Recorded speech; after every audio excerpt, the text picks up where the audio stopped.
Hey there, Geometry. Thanks for tuning in for another episode of Math with Mullins. Today we're going to be looking at Lesson 3.1, Pairs of Lines and Angles, and our main focus today is to be able to identify those lines and planes, the parallel and perpendicular lines that are being formed in them, and then what are those pairs of angles that are formed by transversals. The first thing we want to know are three vocabulary terms, and those terms are going to be the ones that are highlighted. These are also the few things that you're going to write down on your notes. Two lines that do not intersect are parallel lines. They also could be called skew lines. Okay, so lines in the same plane that never intersect are parallel lines, but skew lines do not intersect and they are not coplanar. So you're going to notice that difference between the first two vocabulary terms in your notes. Parallel planes, though, those are two planes that do not intersect. Okay, and you can see a picture here. Plane T and plane U are parallel planes. Lines M and N are parallel lines, but lines M and K are skew lines. M and K are skew lines because they are not intersecting and they are not coplanar. Okay. That's all you really need to know for now. So if you haven't had a chance now, let's go ahead and pause the video, write down your three vocabulary terms of parallel lines, skew lines, and parallel planes. If you want to sketch the image here, you can. Otherwise, when you're ready, click play and we'll go on to our next example. So think of each segment in the figure as part of a line. Which lines or planes appear to fit the description? So it says lines parallel to CD and contain the point A. So if you look at here, CD, it appears that lines AB would also be parallel. Okay. B, the line that is skewed to CD and contains line A. We can either say AH, because that's skew, it's not parallel, not in the same plane. You could also say AG, because it's going diagonal here. So, or AG.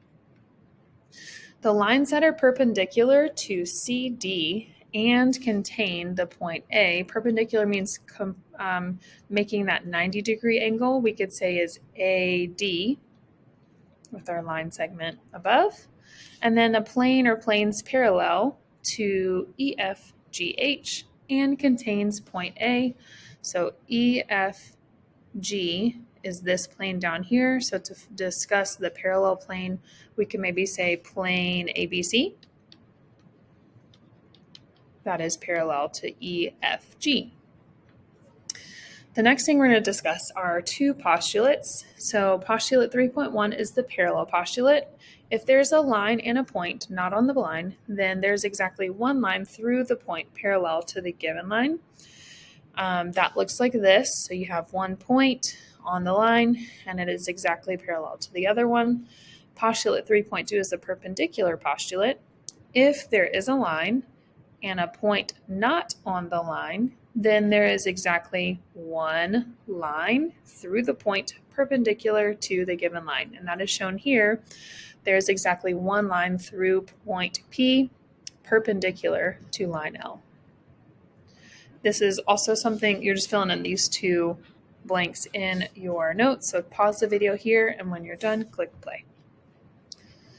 All right, the given line markings shown how the roads on a town are related to one another. Mine is showing up in color. I know yours printed off in black and white, so if you need to look at my picture better to understand, that's fine.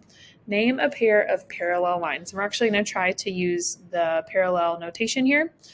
So maybe one pair of parallel lines, and it's actually notated MD and EF or FE. Those are parallel. So we're going to write MD with the line above it, and then the parallel symbol are basically just two lines like this, and FE are parallel lines. Perpendicular lines has to be notated. We can maybe say MD with the line notation above, and then the perpendicular symbol is the upside down T, and then line BF is perpendicular to that. or FB. Okay.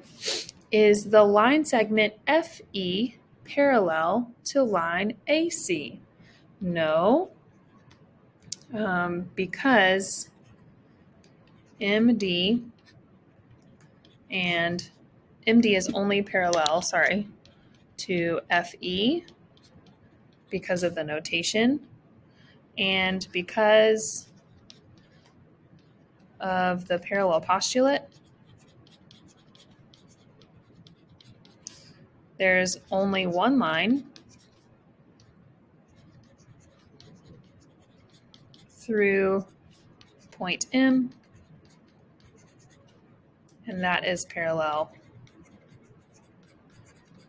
to FE. Okay. It also does not show any indication that they are parallel. In this example, can you use the perpendicular postulate to show that AC is not perpendicular to BF? Explain why or why not. In this case, yes, we can show that that is not perpendicular because line segment or ray DM maybe is already perpendicular to BF, line BF, at M, so no other line through M can be perpendicular. Okay. For example, AC is going through point M. There's only one line that's perpendicular at a time. Okay. Angles formed by transversals. This is one of my favorite things to talk about. The first thing we're going to talk about are corresponding angles, and you can shorten this by saying COR, C-O-O-R. These have corresponding positions, so they are formed by a transversal, which just means a line going through two additional lines intersecting at two different points here and here. They don't always have to be parallel, but most of the time we will see them be parallel, especially when we start talking about stuff tomorrow in the parallel lines and transversals lesson. So corresponding angles have corresponding positions. So for example, angle 2 and angle 6 are above the lines and to the right of the transversal T. So like this corresponds with this. They are not equivalent, they are just corresponding.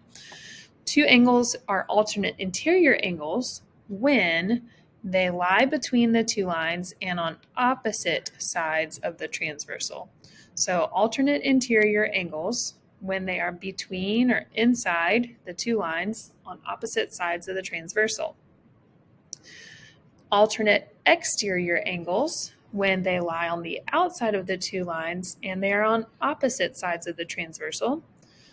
And then consecutive interior angles are when they are between two lines and on the same side of the transversal. Okay, so these four things we want to make sure that we have written down in our notes. So if you haven't had time yet, let's pause the video here, make sure we have those written down, and when you're ready to go on, click play. One more thing. Alternate interior angles can be written as AIA. Alternate exterior can be AEA. And then consecutive interior angles, we're going to do CONS for consecutive interior. Okay.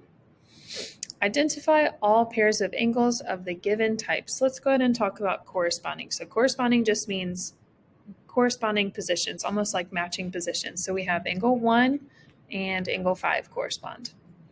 Angle 2 and angle 6 correspond. Angle 3 and angle 7 correspond. And then angle 4 and angle 8 correspond. If you want to, go ahead and pause the video here, see if you can try the rest of those, and when you're ready to check, go ahead and click play.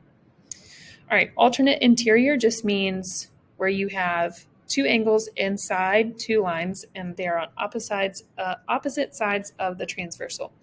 So we can say that 4 is alternate interior of 5, so 4 and 5.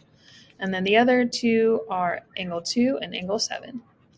Alternate exterior is the same thing, just on the outside. So like for instance, angle 1 and angle 8 are alternate exterior, and then angle 3 and angle 6 are alternate exterior. Consecutive interior, remember those are the ones that are between the two lines and on the same side as the transversal. So angle 4 and angle 7 are consecutive. Angle 2 and angle 5 are consecutive. Okay. Classifying these, now we have a picture of them and we want to see which ones are these. So the first one, number 3, these are corresponding. Number 2, those are alternate exterior angles. And then the third one, or example number 5, these are alternate interior angles. Okay, that looks to be the conclusion of our notes today. So thanks so much for tuning in, and we will catch you next time.